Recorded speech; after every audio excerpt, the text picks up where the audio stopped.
The shadow of Donald Trump's election hung over the summit of EU leaders in Budapest on Thursday. The leaders agreed on the need to take more responsibility for Europe's security and rely less on the United States. Trump has frequently said NATO members need to pay more for their security. He's also not so keen on continuing military aid to Ukraine. Addressing the summit, Ukrainian President Volodymyr Zelensky also said that capitulating to Vladimir Putin could not bring about peace.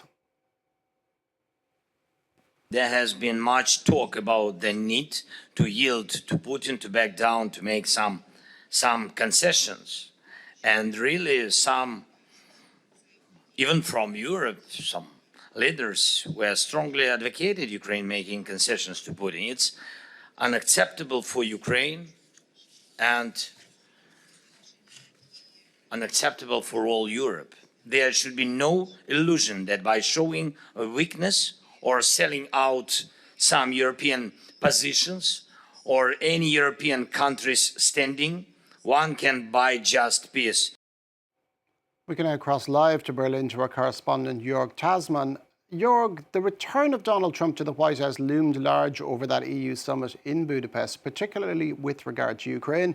Germany is Europe's largest supplier of aid to Kyiv. How is it likely to react to the prospect of a US administration that might pull the plug on funding for Ukraine? Well, the problem is, of course, that we don't know what Donald Trump is doing. And in Germany, a lot of political advisors say he's unpredictable. So it is hard to predict what's going to happen. Olaf Scholz reacted very carefully. He congratulated Donald Trump to his win. And he just mentioned in this 3.5-minute speech that we are better off together, even said that in English. And he said there is a threat of Russia. He did not name the Ukraine directly, but he said Germany is a reliable partner and Europe has to stand together. So it was a little bit of vague political talk. And Scholz himself may not even be around to work with that second Trump administration. His coalition is hanging on by a thread after he dismissed Finance Minister Christian Lindner.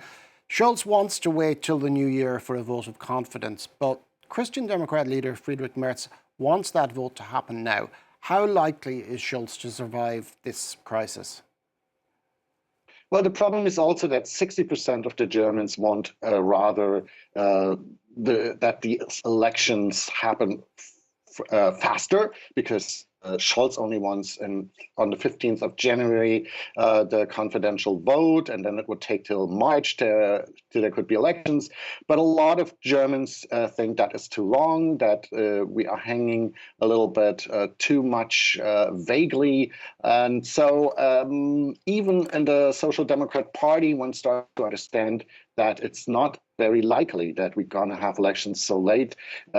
Even some politicians from the opposition wants that there will be that the elections will happen before Donald Trump comes to office. So it is not unlikely that Olaf Scholz won't be around when Trump will be inaugurated as the new US president. Thank you very much for that, Joerg Taszman, our correspondent in Berlin.